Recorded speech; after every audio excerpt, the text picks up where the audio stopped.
One of the most dangerous people that sometimes is overlooked is somebody with a gambling addiction. Hi, my name is Dr. Natalie Jones. I'm a licensed therapist.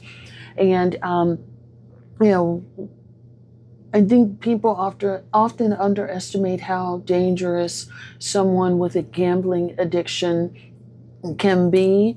But a gambler can be quite dangerous in that.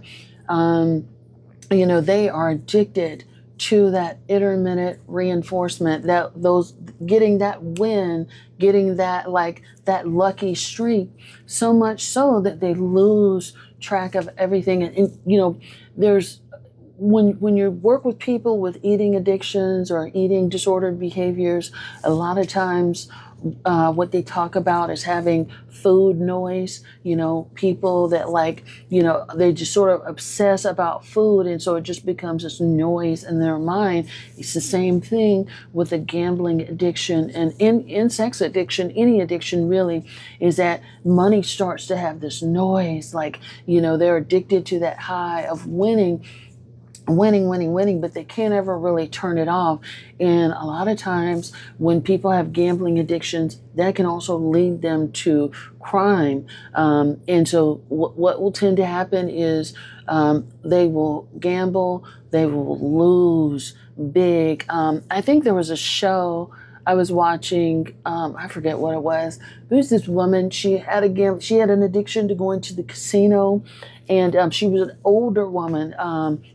So her and her husband were at the point of retirement, but she was secretly going to the casino every time he goes to work, and it had caught up to him so much so that she had secretly taken out a second mortgage on the home, and she had spent her husband's retirement money. He thought he was going to be able to retire in like a couple weeks or something like that, and she had to break it to him on television nonetheless that, hey, you can't retire.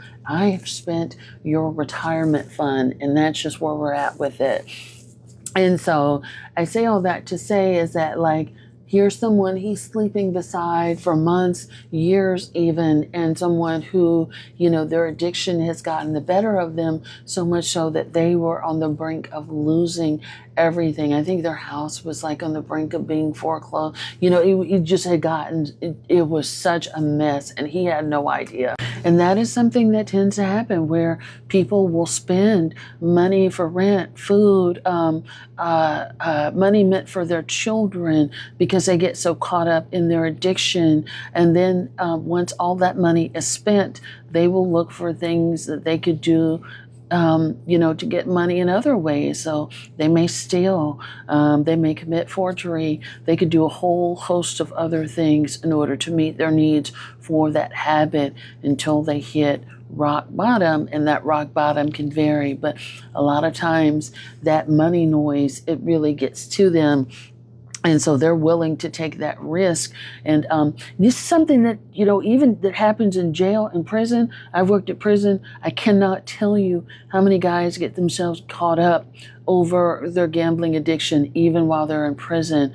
And so a lot of times it's one of the main reasons why people seek protective custody, is to try to get away, get off the yard, and, get transferred out somewhere, because they've run up so much debt that they got to get the hell on up out of there, because these guys want blood now, because you're indebted to me, you haven't paid up, you've continued to run up this tab, and now you got to pay it back, and they don't want to pay it back, or they can't pay it back because they've gotten themselves in too deep. This is a huge problem in prison. Other things that may lead to, gambling is poor impulse control as well.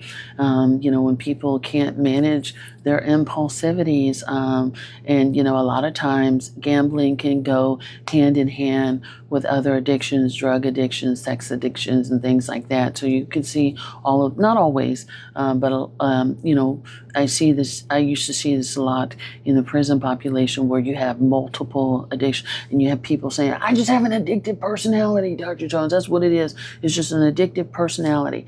And you hear that. You hear people say that all the time. That's like a general theme, like, oh, whatever it is that can be addicted to it, I'm there, I'm gone, and that's just what it is. It's like I have poor impulse control, but if there's an addictive component to it, sign me up, and game's over.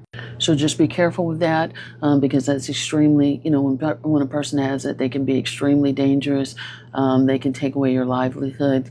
There are also people that will go to the extreme and kill you over your money, because they want it, they need it, they've got to have it. And because it is an addiction, and tempers can flare, and when they feel like they need it, there's nothing that they won't do to get it. Again, this isn't always the case. There are exceptions to it, but things can get really serious when it comes to this kind of stuff. So there is Gamblers Anonymous. There are people who do treat gambling addiction, so there is help out there for that if you know somebody. But again, a lot of times people have to hit rock bottom for that. And the other thing is, you often hear people say, like, which I've never been to a casino, but you often hear people say there's a particular type of person that goes to a casino. There's a particular type of personality of a person that is a regular at a casino, that's a regular at gambling. And I know movies and things like that have glamorized gambling to a certain degree, but it's serious business. And there are people who will literally sit there all day on a slot or on some machine and give all their money and then some, gambling away. And, it's unfortunate. It's sad, but it's something that you want to be careful with. Hope this helps. Let me know what your thoughts are. Like, comment, follow, and share. Take care.